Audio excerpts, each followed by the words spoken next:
Drama Korea terbaru yang membuat perasaan kalian campur aduk antara sedih, senang, hingga kesal akan disuguhkan di sini. Drakor terbaru yang berjudul Marry My Husband bercerita di saat musim gugur tiba.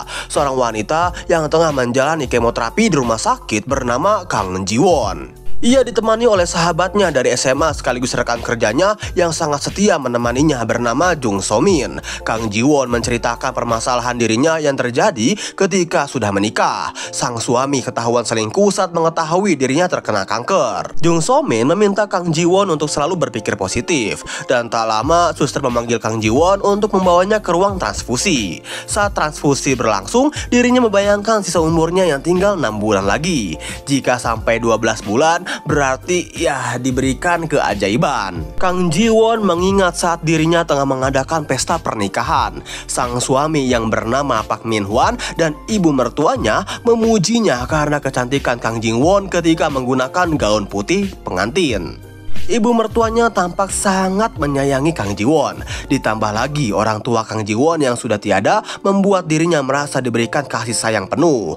Tapi kenyataannya adalah ya, sang ibu mertuanya begitu sangat kasar dan memarahi Kang Ji-won karena hal yang kecil. Ibu mertua itu sampai mengatakan, "Aku menerima gadis tak berguna sepertimu karena kau tidak bisa punya anak. Kau itu bisanya apa sih?" Kang Ji-won hanya bisa menunduk sembari menahan rasa sedihnya. Ibu mertua itu pun berdiri dan tak sengaja menyenggol gelas yang membasahi rok Kang Ji-won. Hingga suatu hari, sang suami berhenti bekerja demi bermain saham. Permasalahan ini mempengaruhi kinerja Kang Ji-won di kantor. Hingga ia dimarahi oleh manajernya. Dan tiba-tiba saja, darah keluar dari hidung Kang Ji-won. Semua rekan kerjanya hanya melihat dengan rasa acuh. Sesampainya di rumah, Kang Ji-won melihat Park Min-hwan yang bermalas-malasan. Karena sakit perut yang menyakitkan membuat dirinya pergi ke dokter. Sang dokter memvonis Kang Ji-won terkena kanker perut stadium 4. Tapi bukannya ikut sedih dengan penyakitnya atau ya seenggaknya ngerasa prihatin gitu kan ya. Namun si ibu mertua ini malah menyuruh Kang Ji-won bekerja hingga di luar batas kekuatannya. Cocok sekali gitu ya, ibu mertua ini cocok untuk aing hantam. Nah, setelah terbayang dengan kehidupan masa lalunya, Kang Ji-won pun terbangun saat dirinya selesai menjalankan pengobatan. Kita diperlihatkan Jung So-min yang tengah pergi mengendarai sebuah mobil. Kang Ji-won sangat percaya kalau Jung So-min adalah sahabatnya yang baik. Tapi ternyata temannya yang dikira baik ini malah selingkuh dengan suaminya. Kang Ji-won yang masih di rumah sakit belum menyadari akan kejadian ini. Tak lama dari itu seseorang datang memberikan tagihan biaya pengobatannya. Karena tidak ada wali yang dapat dihubungi, dirinya harus dipulangkan. Ia terus-menerus mencoba menghubungi Park Min-hwan hingga memohon-mohon. Karena tidak ada jawaban, akhirnya Kang Ji-won harus pulang dengan menaiki taksi. Di dalam taksi, sang supir mengajaknya berbincang dan memberikan semangat agar Kang Ji-won bisa segera membaik. Namun, Kang Ji-won sudah tidak mempunyai semangat hidup karena penyakit yang dideritanya. Ia juga tidak memiliki orang tua, bahkan suaminya pun tidak bisa diandalkan. Mendengar jawaban itu, sopir taksi membawa Kang Ji-won berkeliling agar membuat Kang Ji-won bisa menikmati pemandangan yang begitu sangatlah indah.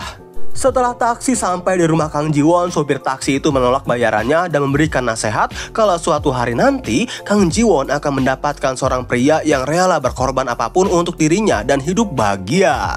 Setelah itu, taksi pun pergi. Kang Ji-won memasuki rumahnya. Melihat sepatu milik Jung So-min, perasaan tidak enak pun mulai muncul di benak Kang Ji-won. Perlahan-lahan, Kang Ji-won pun berjalan. Dan benar saja, Jung So-min tengah tidur bersama Park Min-hwan.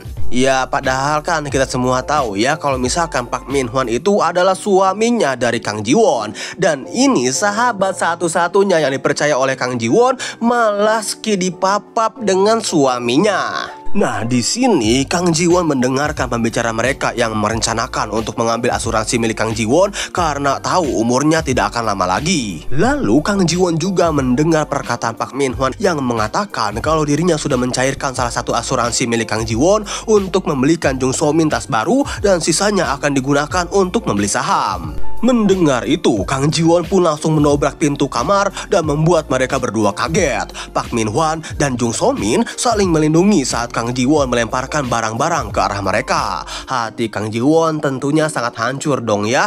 Ia juga mengancam akan membunuh Pak Min-hwan dan juga Jung So-min. Yah, udah bebal juga gitu kan ya. Justru di sini Pak Min-hwan hanya memegang kepala dan merendahkan Kang Ji-won sembari mengatakan, "Hei, memang kau bisa apa sekarang?"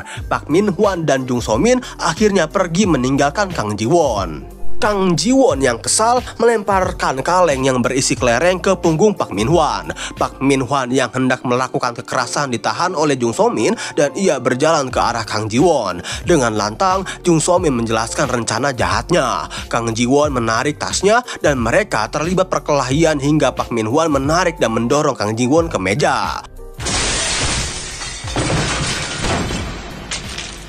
Akibat dorongan itulah, Kang Ji-won terjatuh dan cairan berwarna merah keluar dari kepalanya. Dan yap, pastinya Kang Ji-won auto meninggoy. Tapi yang laknatnya itu apa per penonton? Di sini si Jung So-min dan Pak Min-hwan malah sibuk membahas asuransi milik Kang Ji-won. Mereka berdua mengkhawatirkan kalau asuransinya tidak dapat dicairkan. Lalu, scene pun berganti setelah kejadian itu. Dan tiba-tiba, Kang Ji-won berpindah tempat ke kantor dan melihat Pak Min-hwan ada di hadapannya. Langsung saja ia berteriak dan satset melempari Pak Min-hwan dengan barang-barang lalu menjambaknya.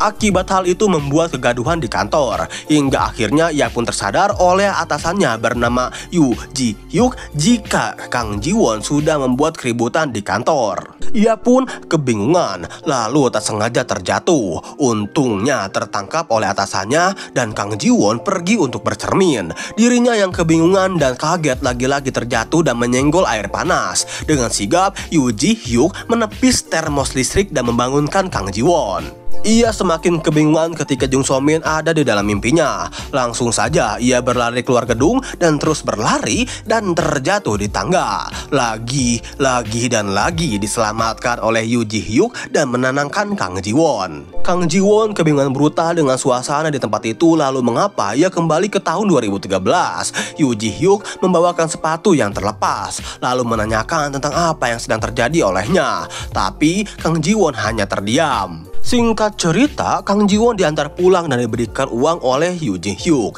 Sesampainya di rumah, ia masih kebingungan dengan apa yang terjadi. Karena semua kembali ke tahun 2013. Tak lama dari itu, bel rumahnya berbunyi. Yang ternyata Yu Ji-hyuk memberikan Kang Ji-won makanan dan juga minuman. Lalu kini kita diperlihatkan kisah kehidupan dari Yu Ji-hyuk yang adalah seorang CEO sekaligus cucu dari pendiri UNK.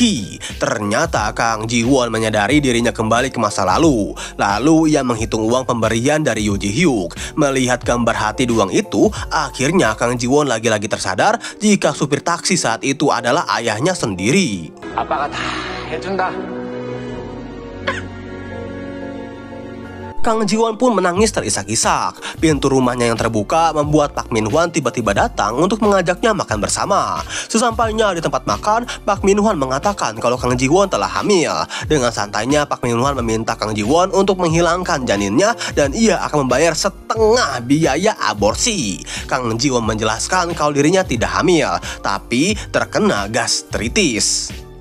Gastritis, iya kan bener gastritis? Parangtritis kali bang.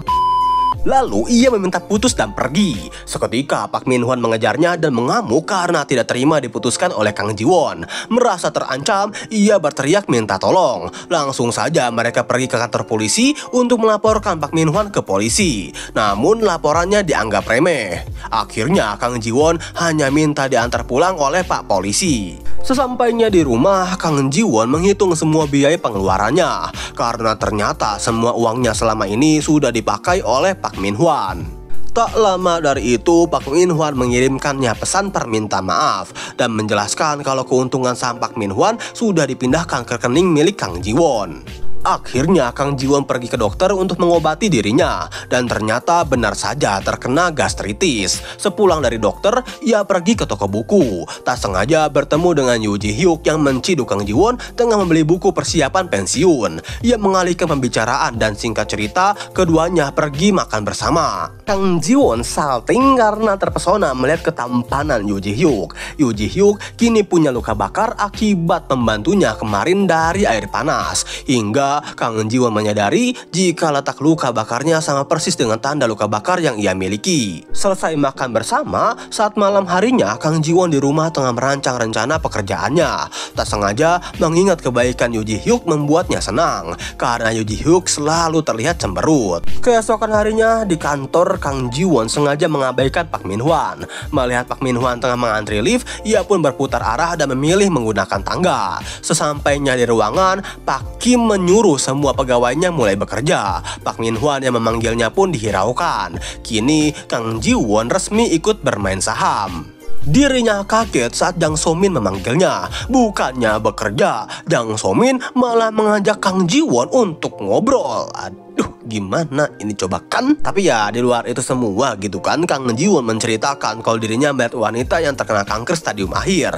Wanita itu melihat suami dan temannya di atas ranjang. Jung So-min menganggap teman si wanita itu sangat gila, menjijikan dan juga ya hina lah pokoknya. Lalu Jung So-min memberikan jawaban, kau bisa memiliki semua milikku jika aku mati, tapi kalau kau yang mati maka sebaliknya. Namun tiba-tiba Kang Ji-won dipanggil oleh manajer bernama Pak Kim, mengatakan proposal miliknya itu sangatlah jelek. Pak Kim terus saja mengoceh bahkan menghina pakaian Kang Ji-won. Lalu ia pergi mengambil minum. Melihat Buyang di sana, Buyang pergi terburu-buru, membuat gelasnya akan terjatuh. Kang Ji-won menyadari keadaannya kalau dirinya sempat terluka di kakinya karena tersandung kotak dus. Meskipun ia bisa menghindari kecelakaan itu, setelah keluar ruangan, Kang Ji-won berusaha menghindar dari Pak Min-hwan. Tak sengaja Kang Ji-won nyaris tertabrak oleh seseorang. Untungnya Yoo Ji-hyuk menariknya. Kang Ji-won meminta maaf kepada mereka berdua dan cepat-cepat pergi ke toilet. Di dalam toilet, ia menyadari kalau semua kejadian itu sama persis saat dirinya meninggoy.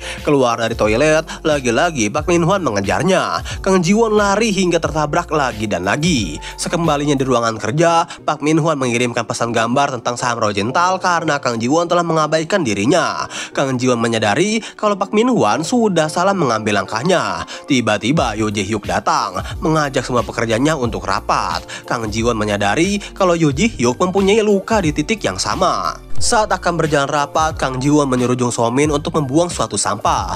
Yang dimaksud sampah itu adalah semua kesialan Kang Ji-won selama hidup. Dan Jung So-min menerimanya dengan syarat mentraktir makan di akhir pekan. Dari jauh, Kang Ji-won melihat kedekatan Jung So-min dan Pak Min-hwan. Kang Ji-won menyampaikan, silakan ambil sampah milikku dan menikahlah dengan suamiku.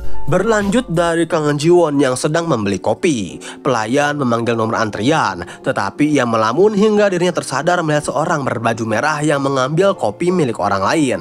Sesampainya di kantor, Kang Ji-won melihat Jung So-min dan Pak Kim tengah mengantri lift. Di kejauhan ia bergumam, dari sekian banyak orang akan kupindahkan nasib sialku kepadamu Jung So-min, dan harus kaulah orangnya. Saat mereka bertiga masuk ke dalam lift, Yoo Ji-hyuk datang dan menahan pintu lift. Ia dan Kang Ji-won saling bertatapan. Di dalam lift, Pak Kim dan Jung So-min berusaha menjatuhkan reputasi Kang Ji-won di hadapan Yoo Ji-hyuk dengan membahas masalah proposal dan kinerja Kang Ji-won yang jelek seperti pemalas, dan menceritakan Kang Ji-won malah membeli kopi di saat jam kerja. Namun Yoo Ji-hyuk sama sekali tidak terpancing. Dia menggebrak dinding lift agar Pak Kim berhenti ngebacot. Setibanya di ruangan kantor, Pak Kim yang kesal keluar dari lift bersama Jung So-min. Sementara itu, Yoo Ji-hyuk mengajak Kang Ji-won ke rooftop untuk menghabiskan kopinya.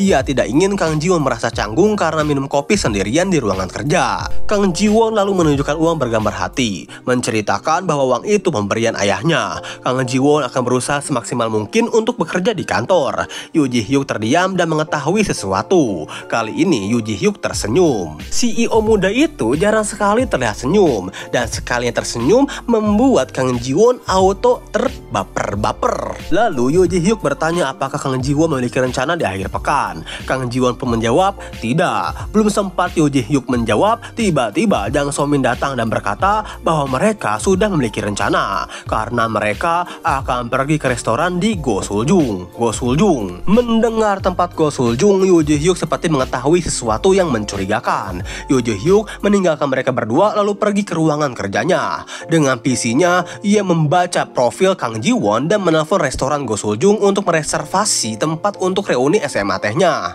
Dia juga menelepon temannya yang bernama Jo Dong-suk untuk mencari seseorang. Suara ketuk pintu terdengar, yang ternyata Kang Ji-won datang untuk memberikan obat pereda nyeri. Yoo Ji-hyuk membagi obat pereda nyeri, mengingat Kang Ji-won juga mengalami luka di lututnya. Di luar ruangan, Park Min-hwan melihat Kang Ji-won bersama dengan Yoo Ji-hyuk, lalu menyuruh Kang Ji-won untuk ikut dengannya. Park Min-hwan menarik Kang Ji-won masuk ke dalam gudang dan di sana mereka membahas pertemuan Kang Ji-won dan Yoo Ji-hyuk yang membuatnya merasa cemburu. Memanfaatkan situasi ini, Kang Ji-won meminta putus dengan Park Min-hwan. Tiba-tiba saja, Park Min-hwan mendorong Kang Ji-won. Saat adegan panas akan berlangsung, handphone berbunyi. Dan tak lama mereka terciduk oleh Buyang. Ia menegur Kang Ji-won dan Park Min-hwan karena melakukan kontak fisik di kantor. Singkat cerita, jam istirahat pun tiba. Park Min-hwan mengajak Kang Ji-won untuk makan siang. Jung So-min menyahut jika dia ingin makan makanan India bersama mereka. Kang Ji-won menolak karena dia tidak punya uang. Kang Ji-won memilih makan tumis daging babi di kantin dan menyuruh Jung So-min untuk ikut dengan Park Min-hwan. Sayangnya mereka berdua malah ingin ikut makan daging babi tumis bersama Kang Ji-won.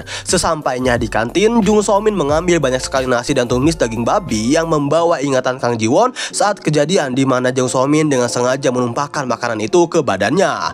Karena dia kesal karena keinginannya untuk makan makanan India tidak terwujud. Untungnya ingatannya membuat Kang Ji-won bisa menghindari niat buruk Jung So-min. Di saat yang tepat, Kang Ji-won dengan sengaja menyandung kaki Jung So-min yang membuat Jung So-min terjatuh, menabrak dan menumpahkan makanannya ke tubuh Park Min-hwan.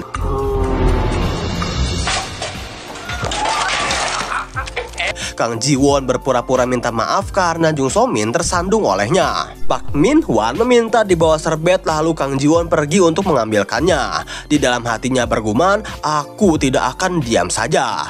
Nah, sesampainya di kamar mandi, bentar, kok nyari serbet di kamar mandi ya? Aduh, bingung juga aing gitu kan. Tapi ya di luar itu semua lah ya, seorang wanita memanggil Kang Ji-won untuk meminta bantuan kepadanya. Seorang wanita yang masih di dalam toilet itu meminta Kang Ji-won membawa pembalut. Kang Ji-won pun membawakan wanita itu pembalut dan menutup bekas rambesan di celananya dengan kardigan miliknya. Wanita itu bernama Yoo Yeon. Yoo Yeon kagum akan kebaikan Kang Ji-won. Ia pun sangat berterima kasih atas bantuannya. Yoo Yeon si ramah itu memuji kebaikan Kang Ji-won karena sebelumnya ada seorang wanita yang dimintai bantuan dengan tulus, tetapi wanita itu malah menggerutu. Kang Ji-won tahu jika wanita itu adalah Jung So-min. Kang Ji-won mengajak Yoo Yeon untuk makan bersama karena kebetulan mereka berdua juga belum makan. Sesampainya di kantin, mereka akhirnya makan di satu meja yang sama, membuat Jung So-min merasa kesal dengan kehadiran Yoo Yeon. Jung So-min merasa terpojokan karena sudah menumpahkan kuah makanan ke kemeja kesayangan Park Min-hwan yang tentu harganya sangatlah mahal. Jung So-min merasa kikuk karena gaji karyawan kontraknya lebih kecil ketimbang harga kemeja milik Park Min-hwan. Sementara itu, Yoo Ji-hyuk pergi ke sebuah restoran dan menemui seorang koki di restoran itu yang bernama Baek Eun-ho. Dia bertanya apakah Baek Eun-ho lulusan SMA tehnya, dan Baek Eun-ho pun membenarkan pertanyaan itu. Perhatian kembali ke Kang Ji-won yang berada di kantin. Jung So-min dan Park Min-hwan malah menertawakan Kang Ji-won yang katanya bisa melahap baja. Tak lama Kang Ji-won tersedak karena menertawakan kemunafikan Jung So-min. Yoo Yeon pun berdiri membawakan minuman untuk Kang Ji-won, tapi Jung So-min dan Park Min-hwan malah minta dibawakan juga. Park Min-hwan dan Jung So-min membicarakan tingkah Yoo Yeon, tapi ia dibela oleh Kang Ji-won. Kang Ji-won kemudian pergi menemui Yoo Yeon setelah makan bersama. Yoo Yeon tahu jika wanita yang dimintai tolong dan menolaknya saat di kamar mandi adalah Jung So-min. Kang Ji-won hanya tersenyum karena Hyo-yeon cepat sadar dengan sifat Jung So-min. Jung So-min merasa cemburu karena Kang Ji-won dan Hyo-yeon semakin akrab. Park Min-hwan dan Jung So-min pun selesai makan. Mereka tengah mengantri lift. Mereka berdua terhimpit di dalam lift dengan posisi yang, waduh, pokoknya mengenakan sekali lah. Nah, keadaan ini semakin nikmat mantap pole ketika keadaan lift semakin penuh dan berdesakan. Dengan posisi yang menggoda, Jung So-min menanyakan parfum yang digunakan oleh Park Min-hwan, yang membuat Park Min-hwan tidak bisa menahan ketegangan si Ojon. Singkat cerita, selesai istirahat, para pekerja memasuki ruang rapat.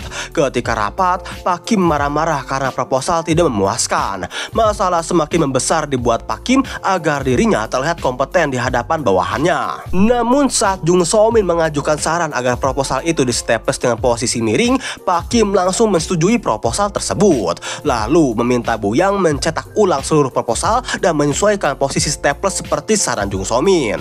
Di sini Jung So-min benar-benar terlihat sangat penjilat ya di depan Pak Kim dan teman-temannya. Plus di sini juga agar Jung So-min itu namanya semakin harum di depan Pak Kim, ia langsung membawakan kopi agar ia berharap bisa dijadikan karyawan tetap. Pak Kim mensetujuinya lalu mengajak manajernya untuk melihat proposalnya, dan dengan segera mereka berdua pergi meninggalkan rapat. Kang Ji-won merasa harus melakukan sesuatu pada Pak Kim. Dia menemui Buyang lalu memberikan proposalnya yang ditolak oleh Pak Kim, memaksa Buyang membacanya. Jung So-min di luar melihat Kang Ji-won. Kang Ji-won pergi dari toilet dan tak sengaja berpapasan dengan Jung So-min yang membuatnya kaget. Jung So-min mengajak Kang Ji-won untuk bersantai-santai di luar, tapi Kang Ji-won menolaknya dengan alasan akan pergi dengan Park Min-hwan. Buyang tiba-tiba saja melewat di depannya, dan tak sengaja Jung So-min melihat proposal milik Kang Ji-won tengah dibaca olehnya. Scene berganti yang ternyata ya, Kang Ji-won tengah pergi dengan Hyo-yeon. Kang Ji-won mendapatkan pesan kalau dirinya harus kembali ke kantor. Mendengar itu, Hyo-yeon senang karena akan menghabiskan makanan yang banyak sendirian. Ia berjanji akan menggantikannya dengan mentraktir Kang Ji-won di akhir pekan. Tapi Kang Ji-won menolaknya karena sudah ada janji dengan Jung So-min. Dia teringat jika Jung So-min mengajaknya untuk pergi ke acara reuni SMA. Mendengar itu, Hyo-yeon menyuruh Kang Ji-won harus pergi menemui cinta pertamanya di SMA dan kecewa karena hal tersebut agar Kang Ji-won bisa melanjutkan hidup. Tapi sayangnya Kang Ji-won tidak tahu cinta pertamanya. Bahkan dia tidak tahu di mana dia sekarang. Kang Ji-won tidak begitu populer di sekolahnya dan tidak ada alasan baginya untuk pergi menggali masa lalunya yang memalukan. Hyo-yeon mengatakan, bukankah justru karena itu dia harus pergi? Walaupun dia tidak pergi, masa lalunya akan tetap menjadi masa lalu yang memalukan. Tapi jika Kang Ji-won pergi dan memperbaikinya, maka itu akan menjadi sejarah baginya. Lalu Kang Ji-won kembali ke kantor. Di situ ia berpapasan dengan Yoo Jo-hyuk. Mereka awalnya saling acuh dan tidak memperdulikan satu sama lain, sampai Kang Ji-won memanggilnya. Kang Ji-won menanyakan tentang Yoo Jo-hyuk yang mengajaknya pergi di akhir pekan. Karena ia mengira jika itu pekerjaan maka ia akan datang. Namun ternyata Yoo Jo-hyuk menyuruh Kang Ji-won untuk pergi melakukan aktivitas di akhir pekan dan dia tidak melarangnya. Kang Ji-won yang sebenarnya sedang bimbang antara pergi atau tidak, tapi Yoo Jo-hyuk menyuruhnya pergi karena jawabannya akan berbeda tergantung pada situasinya. Kang Ji-won tidak mengerti dengan perkataan Yoo Jo-hyuk, namun dia bersyukur karena Yoo Jo-hyuk memberikan izin untuk pergi ke acara reuni. Akhirnya mereka pun berpisah. Kang Ji-won mendatangi Buyang di rooftop, lalu membahas proposalnya. Buyang merasa proposal milik Kang Ji-won sangatlah bagus. Kang Ji-won memberitahu Buyang bahwa selama ini Pak Kim sama sekali tidak bekerja. Pak Kim hanya membolak-balik proposalnya tanpa melihat isinya, lalu menolak proposalnya begitu saja. Bahkan Pak Kim tidak pernah bekerja dengan baik. Ia malah menonton bola di HP-nya. Lalu Buyang akan pergi menemui Pak Kim untuk membahas proposal milik Kang Ji-won. Tapi Kang Ji-won memanggilnya untuk menceritakan keburukan Pak Kim. Ia hanya melakukan keinginannya di kantor, termasuk menolak seluruh pendapat Buyang. Karena Pak Kim pernah menggoda Buyang tetapi ditolak. Bahkan Pak Kim diangkat menjadi manajer karena menggunakan proposal milik Buyang dengan mengganti namanya menjadi Pak Kim. Buyang yang gak percaya percaya dengan perkataan Kang Ji-won. Kang Ji-won akan menunjukkan proposal yang ditolak oleh Pak Kim, lalu akan mengajukan ulang proposal yang sama dengan cover yang berbeda. Jika Pak Kim benar-benar tidak membaca proposal itu, Buyang harus menerima ajakan Kang Ji-won agar bergabung di timnya. Keesokan harinya, Kang Ji-won menyerahkan proposal yang sama kepada Pak Kim. Ia sedang membaca buku Kitab Berkencan, dan benar saja Pak Kim langsung membuang proposal itu dan mengatakan jika proposal sebelumnya lebih baik daripada proposal barunya. Bahkan ia menyuruh Kang Ji-won untuk berhenti bekerja. Kang Ji-won senang karena Pak Kim sudah terpancing. Ia meminta maaf karena telah menyerahkan proposal yang sama dan hanya dicetak ulang. Menyadari itu, semua bawahannya menertawainya. Lalu Pak Kim malu dengan kelakuannya sendiri. Singkat cerita, Kang Ji-won membuatkan minum untuk Buyang. Pada akhirnya, Buyang yang sadar bahwa selama ini Pak Kim tidak bekerja dengan baik, dan Buyang pun akhirnya setuju untuk menjadi bagian dari tim Kang Ji-won bersama dengan Yoo-yeon. Mereka bertiga menikmati minum bersama. Ini membuat Jung So-min semakin cemburu melihat kedekatan mereka. Jung So-min pergi ke meja Kang Ji-won untuk memeriksa proposal milik Kang Ji-won. Lalu Jung So-min mengajak Pak Kim untuk makan. Ia ingin Pak Kim menolak proposal Kang Ji-won agar dirinya bisa mengambil dan mengembangkan proposalnya. Cara itu membuat dirinya menjadi karyawan tetap di kantornya. Di tempat yang berbeda, Pak Min-hwan meminta saran kepada temannya mengenai hubungannya yang merasa bosan dengan Kang Ji-won. Tapi temannya berkata jika Kang Ji-won sangat cocok untuk dijadikan seorang istri. Sementara itu, saat Kang Ji-won kembali ke meja kerjanya, dia mendapat hadiah anting dari Jung So-min untuk digunakan Kang Ji-won di acara hari Minggu nanti. Seketika anting itu membawa ingatannya saat kejadian yang akan terjadi kepadanya, di mana saat itu Kang Ji-won sama sekali tidak tahu jika Jung So-min mengajaknya ke acara reuni. Anting yang diberikan oleh Jung So-min adalah barang tiruan. Kang Ji-won menjadi bahan ejekan oleh temannya yang dulu membulinya. Jung So-min mengirimnya pesan untuk menginap di rumah Kang Ji-won. Di saat yang sama, Pak Min-hwan juga mengajak Kang Ji-won bertemu di rumahnya. Kesempatan itu Kang Ji-won manfaatkan untuk membuat Pak Min-hwan berduaan dengan Jung So-min di rumahnya. Kang Ji-won akhirnya pulang dari kantornya. Ia tanpa sengaja berpapasan lagi dan lagi dengan Yoo Ju-hyuk. Saat dia akan pergi, Yoo Ju-hyuk melihat barang yang dibawanya. Yoo Ju-hyuk memberitahukan bahwa itu barang tiruan dan menyuruhnya untuk tidak memakai anting itu. Seketika Kang Ji-won teringat kejadian yang sama di mana Yoo Ji-hyuk pernah mengatakan hal yang sama mengenai anting palsu tersebut. Saat itu Kang Ji-won mengira bahwa Yoo Ji-hyuk tidak sopan karena mengomentari barang pemberian sahabatnya. Namun kali ini dia tersadar dengan apa yang Yoo Ji-hyuk katakan. Yoo Ji-hyuk menawarkan diri untuk mengantarkan Kang Ji-won pulang.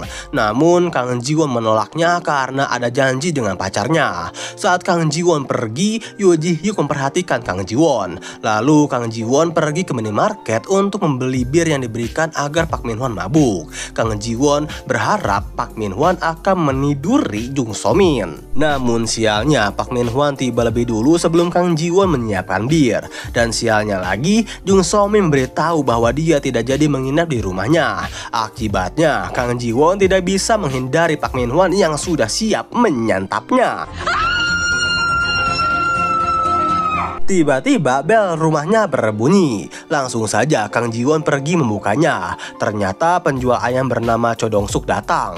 Mengira Kang Ji-won memesannya. Pak Min-hwan mencoba mengusir Cho Dong-suk hingga mereka berdua saling berdebat. Kang Ji-won mendorong Pak Min-hwan keluar dan mengunci pintunya. Di dalam rumah, Kang Ji-won memberikan pesan kepada Pak Min-hwan kalau dirinya tidak suka dipaksa melakukan adegan skidi papap.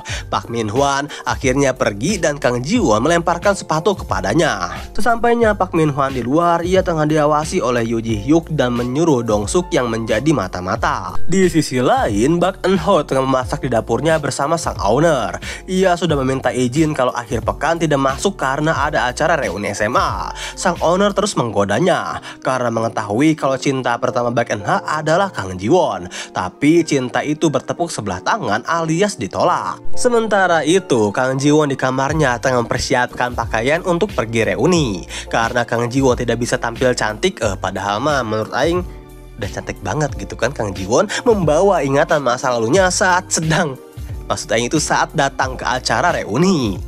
Jadi gak fokus aing kan.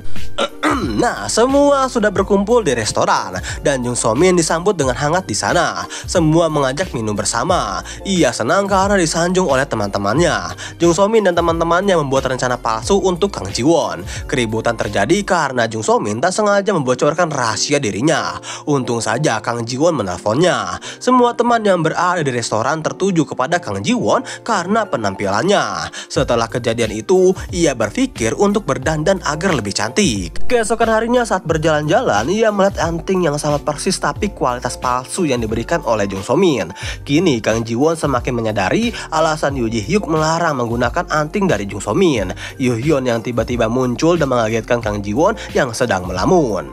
Yoo Hyun menunjukkan antingnya yang asli dan mereka memutuskan untuk makan bersama. Terlihat Yoo Hyun membawa energi positif karena dirinya yang ramah dan juga ceria. Hubungan Kang Ji Won dan Yoo Hyun akhirnya semakin akrab dan hangat hingga pergi bersama. Yoo Hyun mentraktir Kang Ji Won ke salon langganannya untuk merias. Kang Ji Won pun menangis bahagia melihat dirinya sudah berganti penampilan menjadi lebih cantik lagi. Singkat cerita, mereka pulang dan Yoo Hyun pun menginap di rumahnya. Kang Ji Won yang tertidur harus mengalami mimpi buruk yang membuatnya terbangun. Jung So Min tiba-tiba menelpon untuk menanyakan kegiatan Kang Ji Won. Mengetahui kalau Kang Ji Won dan Yoo Hyun sudah akrab membuat Jung So Min cemburu. Jung So Min malah meminta proposal milik Kang Ji Won. Dengan tegas, Kang Ji Won pun tentunya dong ya langsung menolaknya dan memarahi Jung So Min yang tidak sopan karena mencampuri urusan pertemanan dan pekerjaan. Ternyata Jung So Min bermain di belakangnya. Ia tengah makan bersama dan membujuk Pak Kim agar mencoret proposal milik Kang Ji Won. Keesokan harinya, Kang Ji Won tengah dirias oleh Yoo Hyun. Ia pun menjelaskan tentang barang imitasi jika barang imitasi menjadi kado itu bertanda penghinaan. Yoo Hyun meminjamkan anting miliknya. Setelah selesai berdandan, Kang Ji Won sampai di restoran untuk menghadiri acara reuni. Semua temannya terkejut dengan tampilannya yang sudah berubah. Hingga Jung So Min terkaget-kaget. Mereka semua terpukau dengan Kang Ji Won. Hingga Jung So Min diejek karena menggunakan anting palsu. Lalu Kang Ji Won pergi ke toilet. Dan tak lama teman-temannya pun mendatangi toilet. Di situ mereka membicarakan Kang Ji Won dari cerita Jung So Min yang memutarbalikkan fakta. Menyadari Kang Ji Won berada di toilet, satu persatu pintu pun ditendang oleh seorang wanita bernama Yeji. Dan ketika menendang pintu, Kang Ji Won langsung menendangnya balik. Kang Ji Won menjelaskan semua fakta dari permasalahan masa lalu saat SMA, persoalan pria, persoalan pekerjaan yang dibohongi oleh Jung So Min. Lalu akhirnya setelah mereka kembali ke meja, Jung So Min pun dikuliti oleh Kang Ji Won di depan teman-temannya. Yeji pun ikut mengejek Kang Ji Won. Tak mau kalah, Kang Ji Won membalas dan dikuliti olehnya. Ditambah lagi, tas yang dimiliki oleh Yeji adalah palsu dan menggunakan cicilan 12 bulan. Yeji dan Kang Ji Won terus berdebat. Acara reuni yang seharusnya seru malah menjadi keruh. Mereka menuduh Kang Ji Won merusak hubungan Jung So Min dengan Baek Eun Ho. Tiba-tiba saja Baek Eun Ho datang ke acara reuni. Semua kaget dengan kehadirannya. 정수민하고 나 사귄 적 없어. Baek Eun Ho menjelaskan kalau dirinya tidak berpacaran dengan Jung So Min. Wah, fakta yang sangat membagongkan pun terungkap. Di tempat yang berbeda, Yoo Ji Hyuk tengah dimarahi oleh sang kakek karena dirinya sudah menjadi CEO tapi tidak bisa mengambil keputusan dan mengelola perusahaan. Yoo Ji Hyuk memberitahu kalau dirinya tengah menyukai seorang wanita namun bertepuk sebelah tangan. Mendengar Yoo Ji Hyuk yang tak bisa dikendalikan olehnya, sang kakek pun marah. Yoo Ji Hyuk mencoba untuk membujuknya, namun sang kakek tetap marah. Di perjalanan, sang kakek berpikir siapakah wanita yang bisa meluluhkan hati cucunya. Untuk itu, dia menyuruh seseorang untuk menyelidiki siapa wanita yang disukai oleh cucunya. Perhatian kembali ke acara reuni. Tiba-tiba, Baek Eun Ho menanyakan kepada Kang Ji Won dengan mengatakan, "Dulu kau menyukaiku kan?" Dengan rasa malu, Kang Ji Won pun pergi meninggalkannya. Yoo Ji Hyuk terpesona saat Kang Ji Won berjalan di depannya. Baek Eun Ho mengejarnya dan menyatakan rasa cintanya kepada Kang Ji Won. Membuat Kang Ji-won kaget tak percaya. Yoo Ji-hyuk yang melihatnya hanya menahan rasa cemburu. Yoo Ji-hyuk yang berada di dekatnya menelpon Kang Ji-won untuk meminta bantuannya membahas anggaran iklan perusahaan dan menemuinya di hotel. Kang Ji-won meminta waktu 30 menit untuk di perjalanan. Percakapan pun berakhir. Kang Ji-won berpamitan dengan Baek Eun-ho. Sebelum Kang Ji-won pergi, ia meminta nomornya. Kang Ji-won pun memberikannya dan pergi menaiki taksi. Baek Eun-ho tersadar kalau Yoo Ji-hyuk memperhatikannya. Mereka berdua saling bertatapan dalam waktu yang lama. Di perjalanan, Kang Ji-won merasa heran dengan Yoo Ji-hyuk karena sebelumnya Yoo Ji-hyuk belum pernah memanggilnya di akhir pekan. Sesampainya Kang Ji-won di hotel, Yoo Ji-hyuk membukakan pintunya dan mereka berdua berjalan menuju suatu ruangan sembari membahas proposal anggaran perusahaan. Ternyata Yoo Ji-hyuk mengajak Kang Ji-won ke ruangan Nur TV. Yoo Ji-hyuk memperkenalkan Kang Ji-won kepada Pak Wan atau ya ini tuh tikus tanah lah, atau kita sebut saja Bos Sok Jago ya, bahwa Kang Ji-won adalah asistennya. Melihat Bos Sok Jago, Kang Ji-won mengingat berita yang menyiarkan kejadian Bos Sok Jago itu marah-marah di dalam kabin pesawat dan pelakunya yaitu Bos Sok Jago. Melihat Kang Ji-won yang pandai, Bos Sok Jago itu ingin berjabat tangan dengannya, tapi Yoo Ji-hyuk malah memberikan tangannya sendiri. Sementara itu di tempat reuni, Yeji dan kedua temannya marah-marah karena selama ini Jung So-min membohonginya. Yeji menganggap semua perkataan Jung So-min adalah kebohongan. Mulai dari masalah pekerjaannya dengan Kang Ji-won, merebut Park Min-hwan, masalah saat SMA yang berhubungan dengan Baek Eun-ho, dan juga anting palsu yang diberikan ke Kang Ji-won. Mereka merasa Jung So-min sudah berlebihan membuat cerita palsu yang digunakan untuk menjatuhkan Kang Ji-won. Merasa terpojokan, Jung So-min berdiri dan mengebrak meja. Ia mengatakan bahwa dia tidak pernah menyuruh Yeji and the gang untuk membuli Kang Ji-won. Kelakuan Jung So-min menjadi pusat perhatian orang-orang yang berada di restoran. Karena sudah sangat malu, Jung So-min pergi ke toilet. Ia sangat kesal dan mencoba menelepon Kang Ji-won dengan tangan yang gemetar. Sayangnya Kang Ji-won tidak mengangkatnya. Saat Jung So-min kembali ke ruangan, Yeji dan semua teman-temannya pergi meninggalkan Jung So-min sendirian. Di tempat yang berbeda, Bos Sok Jago ini memukul kepala anak buahnya karena pekerjaannya kurang memuaskan. Yoo Ji-hyuk dan Kang Ji-won membahas tentang algoritma periklanan. Sesudah Kang Ji-won menjelaskan panjang lebar, si Bos Sok Jago ini malah menjawab, "Hei, tahu dirilah dan jangan banyak bicara."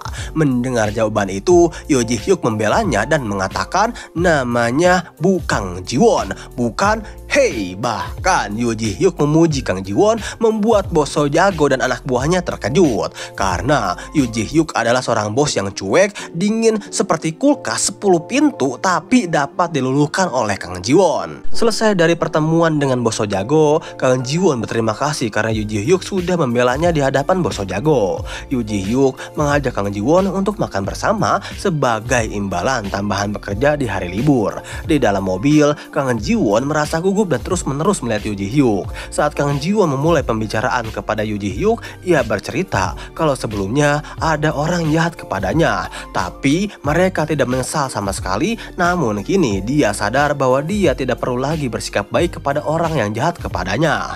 Pembicaraan ini membuat suasana menjadi lebih cair dan semakin dekat. Seketika handphone Kang Ji-won berbunyi, mendapatkan telepon dari Jung So-min. Di depan, Park Min-hwan tengah berjalan kaki menuju rumah Kang Ji-won. Melihat itu, Kang Ji-won menurunkan sandaran kursi di mobilnya. Di jalan yang sama, Kang Ji-won kembali menurunkan badannya ketika dirinya melihat Jung So-min duduk sendirian di depan rumahnya. Park Min-hwan bertemu dengan Jung So-min yang menangis. Lalu mereka ke rumah Kang Ji-won. Sialnya, saat di rumah Kang Ji-won telah diganti dan mereka berdua tidak tahu harus pergi kemana. Tak sengaja, Park Min-hwan melihat belahan dada Jung So-min. Lalu ia mengajak Jung So-min untuk pergi membeli minuman hangat dan mengobrol agar Jung So-min bisa menceritakan apa yang sedang terjadi. Langsung saja memberikan jaketnya kepada Jung So-min. Sementara itu, Kang Ji-won merasa tidak enak saat Yoo Ji-hyuk melihat tingkah anehnya. Yoo Ji-hyuk datang membawa minuman. Tiba-tiba saja Kang Ji-won membuka pembicaraan soal dirinya dengan Park Min-hwan berpacaran. Dia yakin kalau Yoo Ji-hyuk penasaran. Namun karena hal pribadi, maka tidak bisa dijelaskan. Yoo Ji-hyuk setuju dan tidak mempermasalahkannya. Di sini, Yoo Ji-hyuk berusaha untuk menjelaskan perasaannya kepada Kang Ji-won di balik kata-katanya. Namun, Kang Ji-won sama sekali tidak peka. Kang Ji-won malah membahas permasalahan proposal miliknya. Di tengah pembicaraan, Kemudian Kang Ji-won menjelaskan kalau mempunyai ketertarikan bela diri. Yoo Ji-hyuk mengetahui dirinya berbakat, memanfaatkan celah itu untuk mengajarkan Kang Ji-won bela diri. Tapi Kang Ji-won malah menertawainya karena dirinya tidak percaya kalau Yoo Ji-hyuk jago bela diri. Di tempat yang berbeda, Jung So-min menceritakan perilaku Kang Ji-won yang berubah. Dia merasa Kang Ji-won berusaha untuk menjauhinya. Park Min-hwan bertanya-tanya dalam dirinya apakah Kang Ji-won berubah karena Yoo Ji-hyuk. Tapi ia menipis pikiran itu karena dia yakin Kang Ji-won tidak akan berani berpaling darinya karena Kang Ji-won menyukai Park Min-hwan. Park Min-hwan menjawabnya, bisa saja Kang Ji-won sedang sibuk dengan pekerjaan karena ia hanya fokus ke dalam satu hal. Semua orang di kantor juga tahu hubungan Jung So-min dengan Kang Ji-won. Jung So-min senang bertemu dengan Park Min-hwan di saat dirinya berada di masa sulit. Pujian itu membuat Park Min-hwan salah tingkah. Yang sepertinya ini Maya udah ada benih-benih cinta gitu yang muncul di antara mereka berdua. Hingga tiba-tiba singkat cerita, Yoo Ji-hyuk mengantar Kang Ji-won pulang ke rumahnya. Yoo Ji-hyuk menawarkan diri untuk mengantar Kang Ji-won sampai di depan pintu rumahnya. Kang Ji-won bingung dengan tingkah Yoo Ji-hyuk yang membuat Yoo Ji-hyuk menarik kembali ucapannya. Yoo Ji-hyuk menyarankan agar Kang Ji-won sering menemui orang baru sebanyak mungkin sebelum menikah. Saran yang diberikan itu adalah sebuah kode, tapi lagi-lagi dan lagi Kang Ji-won tidak peka ya, malah membahas persoalan tentang pernikahan yang membuat Yoo Ji-hyuk terbata-bata. Suasana kembali mencair karena Kang Ji-won memberikan senyuman manisnya.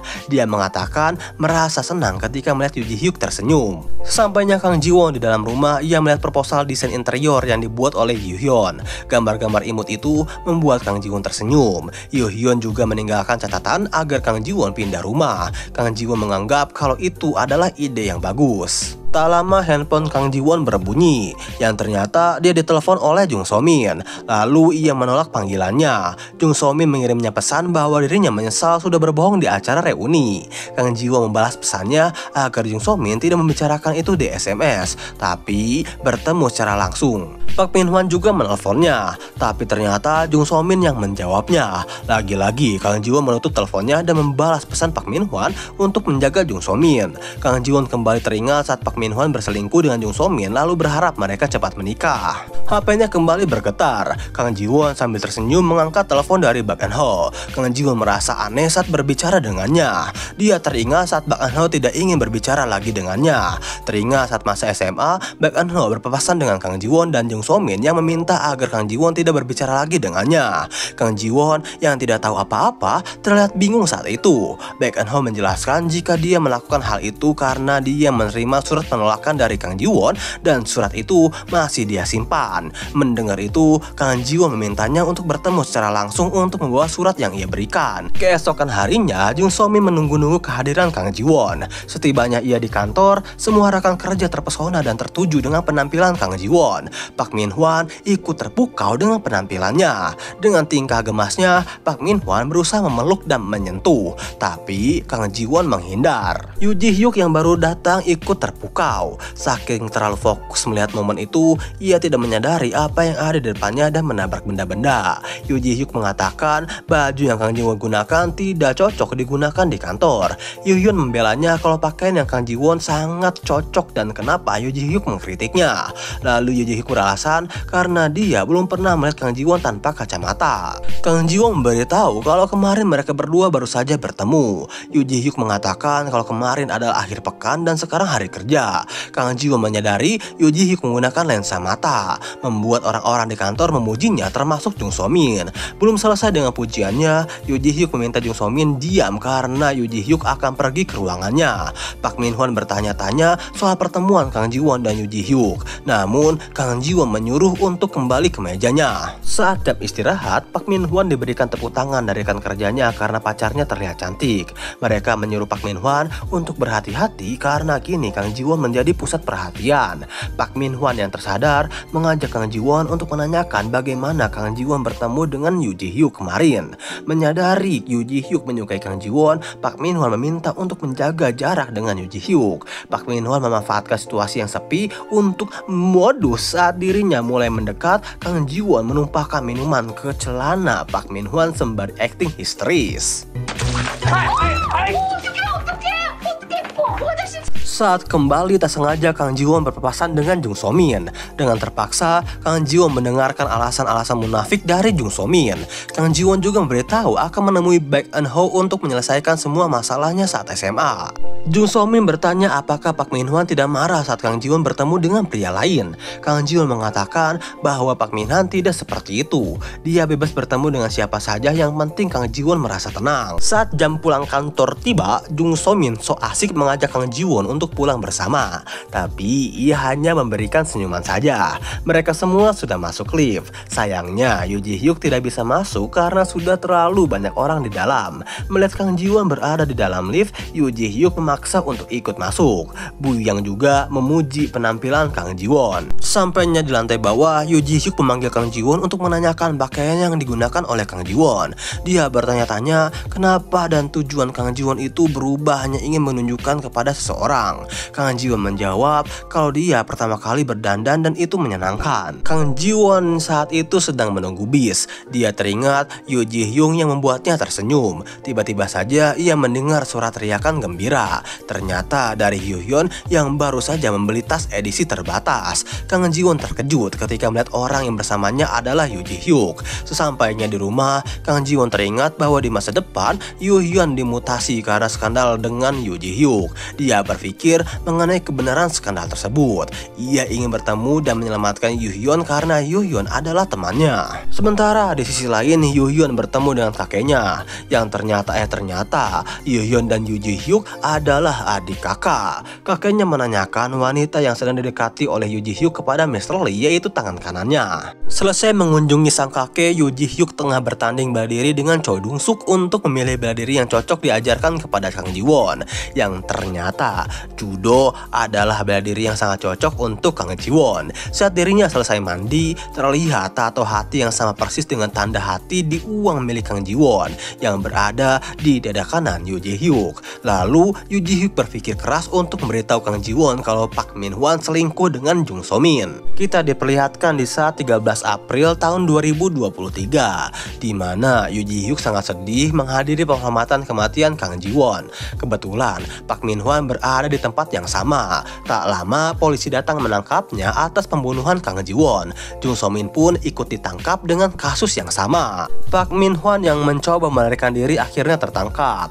Yoo Ji-hyuk mendengar pembicaraan dari teman-teman Kang Ji-won kalau Jung So-min sudah selingkuh dengan Park Min-hwan. Setelah mendengarkan gibahan itu, Yoo Ji-hyuk pun pulang. Di jalan ia melihat seekor kucing yang tiba-tiba nyebrang. Ia membanting setirnya dan hampir tertabrak oleh truk. Setelah berhasil menghindari keduanya, ia menabrak pembatas jalan. Yoo Ji-hyuk pun seketika mati di tempat. Dan lalu ia pun terbangun untuk diberikan kesempatan kedua di tanggal 19 April di tahun 2013.